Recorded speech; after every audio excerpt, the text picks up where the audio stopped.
A family celebration in 1904 looks normal, but a black cat in the background raises questions. Margaret Chen, a historical photograph appraiser at the Smithsonian, carefully examined the sepia-toned photograph that had arrived in a dusty estate collection from Boston. The image showed a well-dressed family of 7 gathered around an elegantly set dining table in what appeared to be a grand Victorian home. The patriarch, a distinguished man with a handlebar mustache, raised a crystal glass in celebration, while his wife, adorned in fine silk, smiled warmly beside him. 3 children, ranging from perhaps 8 to 16 years old, sat properly posed in their Sunday best. At first glance, it was a Dian Xingdi upper-class American family portrait from 1904, the kind she'd seen hundreds of times before. The formal poses, elaborate table setting with fine china, and ornate wallpaper all spoke of prosperity during the Gilded Age. But as Margaret adjusted her magnifying glass and leaned closer, something caught her attention in the shadows behind the family's chairs. There, barely visible in the background, near an ornate mahogany cabinet, sat a sleek black cat with piercing eyes that seemed to stare directly at the camera. Something about the cat's positioning and the way it appeared to be wearing what looked like a small collar with an unusual pendant made Margaret pause. This wasn't just any family pet. There was something deliberately intentional about its presence in this formal portrait. Margaret's breath caught as she examined the photograph under high-powered magnification. The black cat's collar bore what appeared to be a small, intricate pendant that definitely shouldn't exist in 1904. It looked remarkably similar to a modern identification tag, complete with what seemed to be engraved text, too small to read clearly in the old photograph. But that wasn't the only anomaly. The cat's positioning was too perfect, too deliberate for a candid moment during a family celebration. Most pets would have been shooed away from such a formal occasion, yet this cat sat regally, almost posed, as if it were an intended part of the composition. Margaret reached for her research files on early 20th century photography techniques. Family portraits from 1904 typically required long exposure times, making it nearly impossible for animals to remain perfectly still. Yet this cat showed no motion blur whatsoever. It was as sharply focused as the human subjects. She noticed something else peculiar. While the family members' shadows fell consistently toward the left side of the frame, suggesting a single light source from a large window, the cat's shadow seemed to fall at a slightly different angle. The lighting inconsistency was subtle but unmistakable to her trained eye. Margaret grabbed her phone and called her colleague, Dr. James Reeves, a specialist in historical photography analysis. "James, I need you to look at something. I think I've found a photograph that challenges everything we know about 1904 portrait photography, and possibly much more." Dr. Reeves arrived within the hour, his equipment bag in tow. Together they subjected the photograph to spectral analysis, examining the paper composition, ink aging and chemical signatures that would definitively date the image. To their amazement, every test confirmed the photograph's authenticity. It was genuinely from 1904. The paper stock, the silver halide composition, even the sepia toning process, it's all period correct, James muttered, shaking his head in disbelief. "But these anomalies you've pointed out, they're impossible to explain with the technology available in 1904. Margaret had been researching the photograph's provenance. According to the estate documentation, it had belonged to the Blackwood family of Beacon Hill, Boston, a prominent merchant family with interests in shipping and international trade. The patriarch in the photograph was identified as Charles Blackwood, a man who had made his fortune importing exotic goods from the Far East. "Look at this," Margaret said, pulling up census records on her computer. Charles Blackwood, age 52 in 1904, married to Eleanor, age 46. 3 children, William, 16, Catherine, 12, and young Edmund, 8. They lived in a mansion on Mount Vernon Street, one of the most prestigious addresses in Boston. But as they dug deeper into public records, discrepancies began to emerge. The Blackwood family seemed to have an unusually large number of domestic staff for a family of their size, and several of these employees had very unusual backgrounds. Many were listed as having specialized foreign language skills and experience in international correspondence. James leaned back in his chair, studying the photograph once more. "Margaret, what if this isn't just a family celebration? What if we're looking at something else entirely?" Margaret spent the next 3 days at the Boston Public Library's archives, diving deep into historical records about the Blackwood family. What she discovered made her pulse quicken. Charles Blackwood wasn't just a merchant. He was connected to a network of businessmen who had close ties to the U.S. State Department's early intelligence operations. In 1904, America was expanding its global influence, and the government needed reliable sources of information from foreign markets. Successful merchants like Blackwood, with their international connections and frequent overseas travel, were perfect candidates for gathering intelligence under the guise of legitimate business. The library's genealogy section yielded even more intriguing information.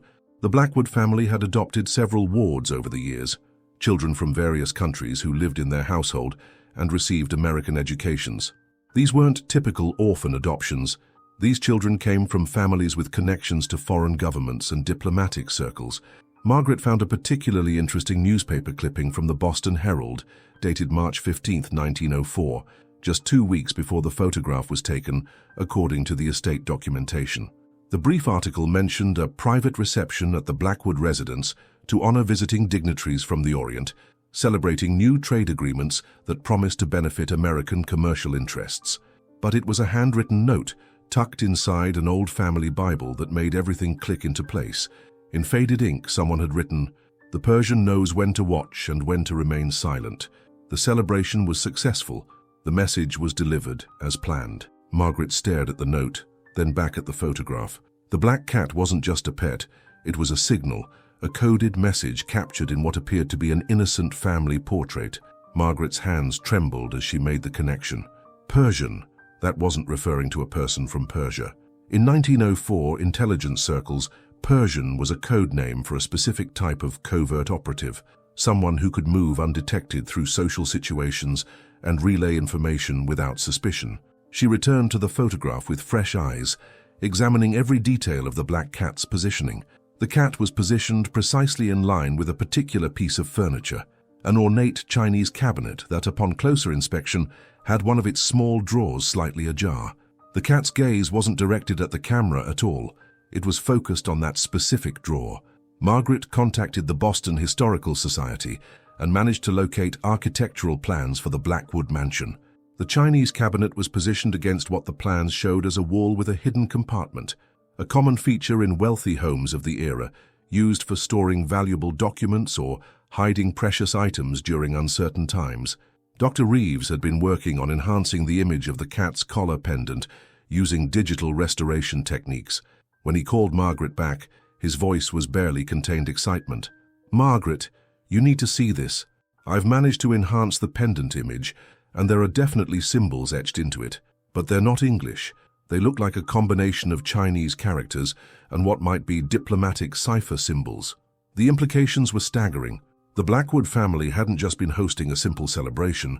They had been conducting a covert intelligence operation, using their social standing and international connections to facilitate the exchange of sensitive information between American interests and foreign contacts. The black cat, positioned so deliberately in the photograph, was serving as a living signal to anyone who knew how to read the code. Its presence indicated that the operation had been successful, that valuable intelligence had been secured and hidden in the specified location. Margaret's research took on new urgency as she began to understand the scope of what she had uncovered. The Blackwood family wasn't operating alone. They were part of a sophisticated network of American civilians who were quietly gathering intelligence for their government during a critical period of international expansion. She discovered that several other prominent Boston families had similar arrangements with the State Department. The wives would host elaborate social gatherings that brought together foreign diplomats, visiting merchants, and cultural dignitaries. Under the cover of innocent social interaction, valuable information about foreign military capabilities, economic conditions, and political stability was being collected and passed along to American officials. The children in these families were trained from an early age to be observant and discreet. They learned multiple languages, studied foreign customs, and were taught to recognize important details that adults might miss or ignore. In the Blackwood photograph, young Edmund, the 8-year-old boy, was positioned in such a way that he could observe the reactions of anyone looking at the image, another layer of the intelligence operation. Dr. Reeves had made another breakthrough in analyzing the photograph's technical aspects. "Margaret, I've been studying the lighting patterns more carefully, and I think I know why the cat's shadow falls at a different angle. There was a second light source in the room. probably a specialized photographic lamp that was used to ensure the cat and the cabinet drawer would be clearly visible in the final image. This meant the photograph had been carefully staged using advanced photographic techniques that were typically only available to professional studios, not private family portraits. Someone with significant resources and technical knowledge had orchestrated every aspect of this image. The more Margaret learned about the Blackwood network, the more she realized she was looking at one of America's earliest systematic intelligence-gathering operations, hidden in plain sight among the social elite of Boston society. Working late into the night, Margaret finally managed to piece together the full meaning of the coded message embedded in the photograph. The cat's collar pendant, when digitally enhanced and cross-referenced with diplomatic cipher keys from the National Archives, revealed a simple but crucial message: package secured, route confirmed, proceed as planned. The package wasn't a physical object, it was intelligence about Japanese naval capabilities that had been gathered during what appeared to be innocent trade negotiations. In 1904, tensions were rising between Japan and Russia, and the United States was carefully monitoring the situation to protect its own interests in the Pacific. Margaret discovered that Charles Blackwood had recently returned from a business trip to Japan, ostensibly to negotiate new trade agreements for luxury goods. But his real mission had been to assess Japanese military preparedness and report back on their naval expansion in the Pacific. The intelligence he gathered would help American officials understand the balance of power in the region and make informed decisions about their own military and diplomatic strategies. The timing of the family celebration was no coincidence. It was held exactly 1 week before a crucial State Department meeting where decisions would be made about American naval deployments in the Pacific.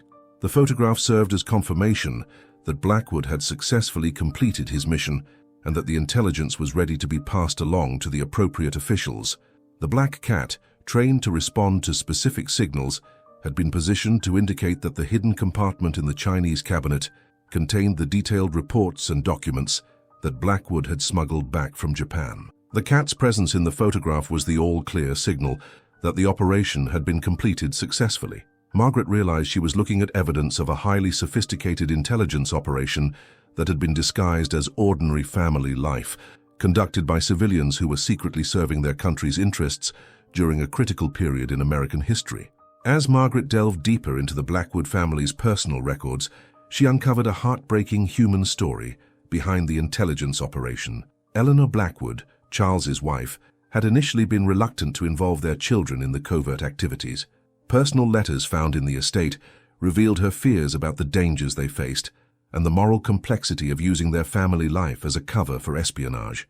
In one particularly poignant letter to her sister, Eleanor wrote, "Charles insists that we are serving our country, but I worry about what this life of secrets is doing to our children. William, at 16, already speaks 4 languages and can identify foreign military officers by their uniforms. Catherine has become unnaturally observant, noting details about our guests that no 12-year-old should need to know. Even little Edmund has learned to keep secrets that would astonish adults." But the letters also revealed Eleanor's growing pride in their contribution to America's security. As international tensions escalated, she came to understand that their work was preventing conflicts that could cost thousands of American lives. The intelligence they gathered helped American diplomats negotiate from positions of strength, avoiding unnecessary military confrontations. The black cat, whose real name was Shadow, had been specially trained by a former circus performer who worked with the intelligence network. The cat had been taught to respond to subtle hand signals and to position itself in specific locations on command. Shadow wasn't just a pet, he was a highly trained operative, capable of carrying out complex tasks that would seem impossible to anyone who didn't understand his training. Margaret found records showing that the Blackwood family had successfully completed over a dozen intelligence operations between 1902 and 1908, providing crucial information that helped shape American foreign policy during a critical period of global expansion. Their work contributed to peaceful resolutions of several international disputes and helped prevent American involvement in costly military conflicts. Margaret's research revealed that the Blackwood family's intelligence work had far-reaching consequences that extended well beyond their individual operations. The information Charles gathered about Japanese naval capabilities in 1904 directly influenced American decisions during the Russo-Japanese War, helping to position the United States as a mediating force that ultimately led to the Treaty of Portsmouth in 1905. President Theodore Roosevelt's successful mediation of that conflict, which earned him the Nobel Peace Prize, was made possible in part by the detailed intelligence that families like the Blackwoods had provided about the military capabilities and strategic intentions of both sides. The seemingly innocent family celebration captured in the 1904 photograph had played a small but significant role in one of the most important diplomatic achievements of the early 20th century. Margaret discovered that the Blackwood network had been part of a larger intelligence system that helped shape America's emergence as a global power. The information gathered by these civilian operatives provided American leaders with the knowledge they needed to make informed decisions about international trade, military deployments, and diplomatic initiatives. The photograph itself had been carefully preserved as a record of the operation's success, but its true significance had been lost when the intelligence network was disbanded after World War I. The coded messages and hidden meanings that had once been crucial to national security became family curiosities, passed down through generations who had no idea of their historical importance. Dr. Reeves had completed his technical analysis of the photograph, confirming that it represented a remarkable example of early covert communication techniques. The precision with which every element had been arranged demonstrated a level of sophistication that challenged assumptions about early 20th century intelligence capabilities. Margaret realized that she had uncovered not just a single family's secret, but evidence of America's first systematic civilian intelligence network, a precursor to the more formal intelligence agencies that would develop during and after World War I. Margaret stood in the Smithsonian's conservation lab, holding the photograph that had revealed so much more than anyone could have imagined. What began as a routine appraisal of an estate collection had uncovered a forgotten chapter of American intelligence history, hidden in plain sight for over a century. She had contacted the descendants of the Blackwood family, who were amazed to learn about their ancestors' secret service to their country. Charles and Eleanor's great-granddaughter, Patricia Blackwood Morrison, flew in from California to see the photograph and learn about her family's hidden legacy. "I always wondered why great-grandfather Charles had so many unusual artifacts from different countries," Patricia said, tears in her eyes as she looked at the family portrait, "and why there were always so many interesting visitors at family gatherings. Now I understand they weren't just successful merchants, they were patriots who risked everything to serve their country." The Smithsonian decided to feature the photograph in a new exhibition about civilian contributions to American intelligence history. The display would explain how ordinary families had played extraordinary roles in protecting national security, often at great personal risk and without recognition. Shadow the cat, revealed through Margaret's research to have been one of the most unusual operatives in American intelligence history, would be remembered as a symbol of the creativity and dedication that characterized these early intelligence efforts. The cat's descendants, still living with the Morrison family, seem to have inherited some of their ancestors' unusual intelligence and training. As Margaret prepared her final report, she reflected on how a single photograph had illuminated an entire network of forgotten heroes. The black cat that had initially seemed like a curious anomaly had led to the discovery of a sophisticated intelligence operation that had helped shape American foreign policy during a critical period in world history. The photograph now rests in the Smithsonian's permanent collection, but its real value lies not in its historical curiosity, but in its testament to the ordinary Americans who served their country in extraordinary ways, leaving behind only shadows and secrets for future generations to discover and honor.